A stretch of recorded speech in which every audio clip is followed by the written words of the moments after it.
The typewriter keys click against paper, each word a small act of defiance. This is how Herta Müller fought back, not with weapons, but with words that exposed the brutal reality of life under dictatorship. Born in 1953 in a German-speaking village in Romania, Muller grew up in the shadow of Nicolae Ceausescu's communist regime.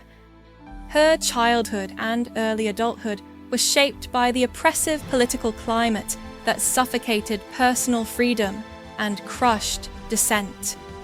After refusing to cooperate with the Securitate, Romania's secret police, Muller lost her job as a translator and became the target of intense harassment. Her phone was tapped, her home repeatedly searched, and her life filled with constant intimidation. These experiences would later fuel her literary works, becoming the raw material from which she crafted her unflinching narratives. In 1987, Muller managed to emigrate to West Germany, but the psychological scars of life under totalitarianism remained. Her writing became a way to process trauma, to give voice to experiences that many preferred to forget or deny. Her novels and poems are characterized by sparse, precise language that cuts through propaganda and lies. Works like The Land of Green Plums and The Hunger Angel depict the crushing weight of political oppression on ordinary lives. She writes about fear as a constant companion, about the small humiliations that erode human dignity, about surveillance that turns neighbors into informants. What makes Muller's writing so powerful is her attention to detail. She doesn't speak in broad political terms, but shows how dictatorship infiltrates the most intimate spaces of human existence. A confiscated typewriter, a friend who disappears, the strange new habits developed to avoid drawing attention from authorities.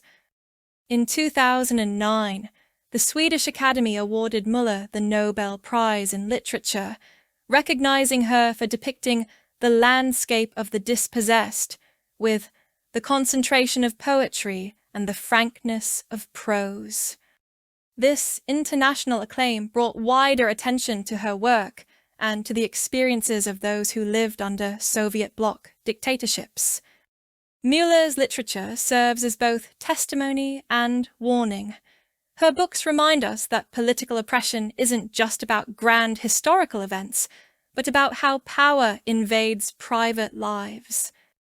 They show how language itself becomes contested territory under authoritarian regimes, where words can be weaponized or emptied of meaning.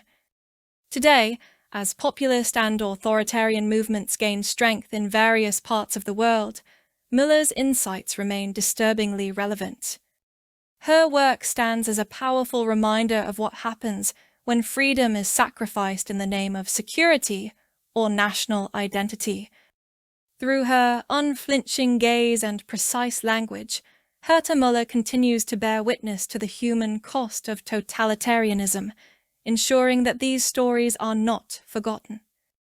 In doing so, she reminds us that literature at its most powerful doesn't just reflect the world.